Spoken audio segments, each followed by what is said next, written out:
Welcome back, folks. This is another thrift shop VHS haul.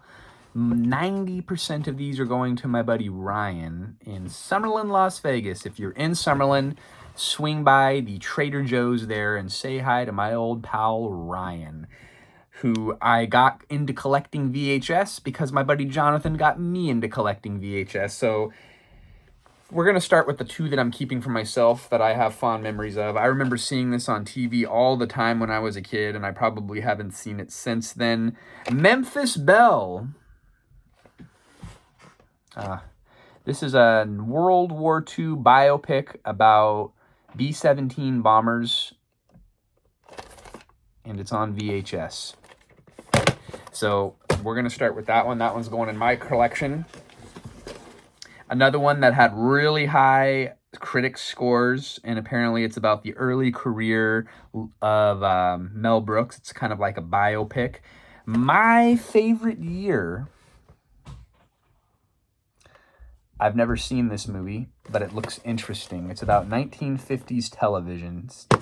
So we'll have to check that one out and do a deep dive on that.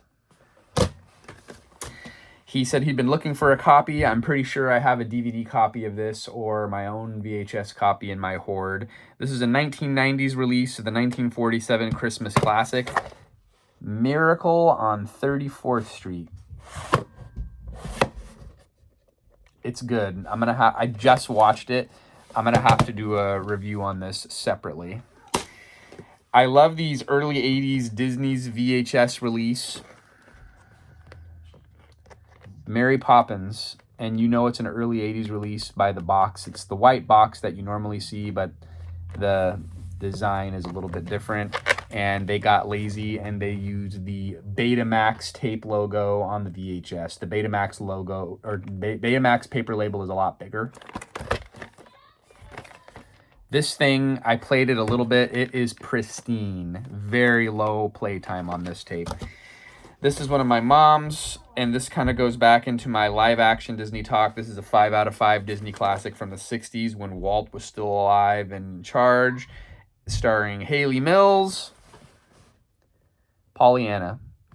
This is a 1990s release. They did a ton of these Walt Disney studio film collections. They all kind of have this same style of box design.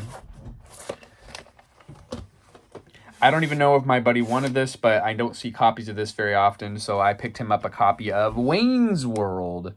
It belongs in every VHS collection. It's got that classic paper label that I like to see.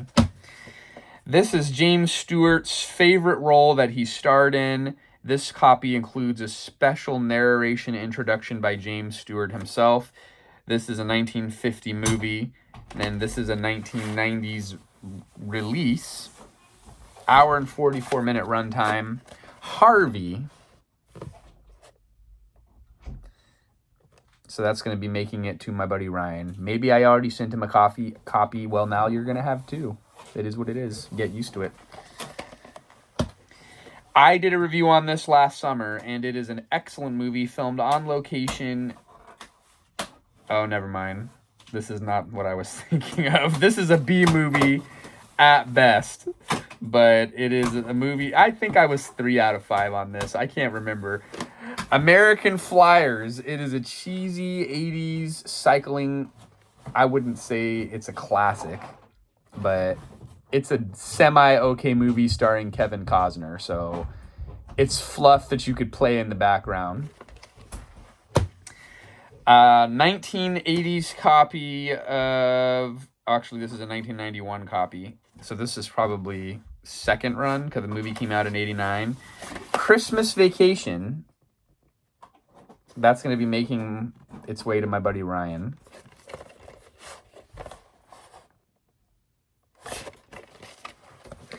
This is probably the best Kevin Costner movie, and it was nominated for Best Picture. Field of Dreams. Anybody that is into movies needs to put this on their list. It is iconic. It is an adaptation of a novel called, I think the movie is called Shoeless Joe Jackson. This is one of my favorites. Funny enough, I think my brother got this for his birthday around 2004 on DVD. My grandparents gave him this movie, and it's just one of those movies that's really, it's up there, top 20 at least.